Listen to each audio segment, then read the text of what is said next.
どうも皆さんこんにちは、宇野昌磨です。今回は試合や練習でいつも使っているスケートのアイテムを紹介したいと思います。宇野昌磨ストロードチャンネルです。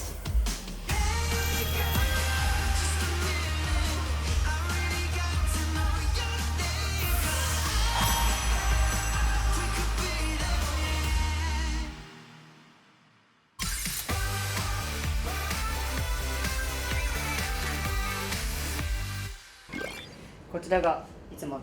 持ち歩いているスーツケースです。試合の時も練習の時もこれを使っています。では開けます。よ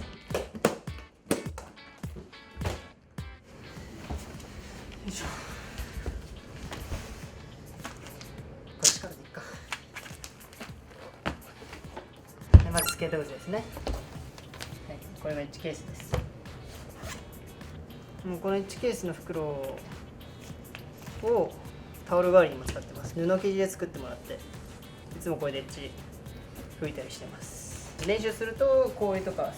水がついちゃうんで、ほかっとくと錆びちゃうんで、一応練習終わったらこれで拭いて、これで閉じてって感じです。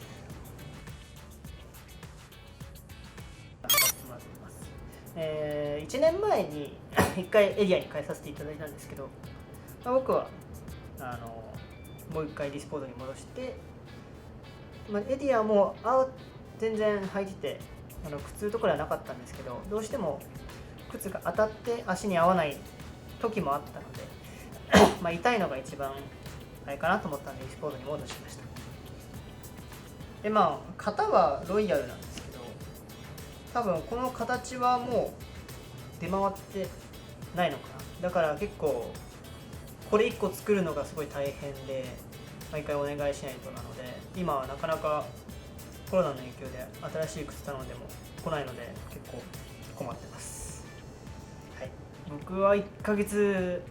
長くて2ヶ月です。結構早い方だと思います。で結構いろいろ試したんですけど、靴を直したりとか長持ちさせる方法いろいろ考えたんですけど、結局は全部ダメで、毎回1ヶ月ちょっとしてから新しい靴に変えるっていうのをずっとやっていて、これ今既製品なんですけど、カスタムって言って自分の足に合わせた靴とか作ることもできるんですけど、僕の靴が足が横に広いんで、この足に合わせて作ったら横幅の広い靴が出来上がっちゃって、ループだったりクロスすると毎回ここが擦れて抜けちゃうんですね。なので結局既製品に落ち着きました。エッジはパターンを使ってます。エッジの位置はもう本当に靴ごとに変わってくるので、一概にこことは言えないですけど、ちょっと外目について、左はそうですね、前が内側についてますかね。この右足は外につけた最初の理由がループを抜けなくするためです。左はトーループが抜けなくするためです。トーが外にあると先に靴がついちゃってやっぱり抜けちゃうんで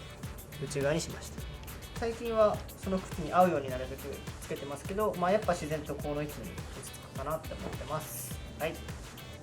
いい紹介でした。いつもこだわりとかありますかって言われたらないって答えるんですけど、実際当たり前だと思ってたものがこだわってる部分があるんだなって、このねテーマを聞かれた時思いました。1ケースにこだわりはありません。こっちがね小道具がいろいろ入ってます。いつも気にしてます。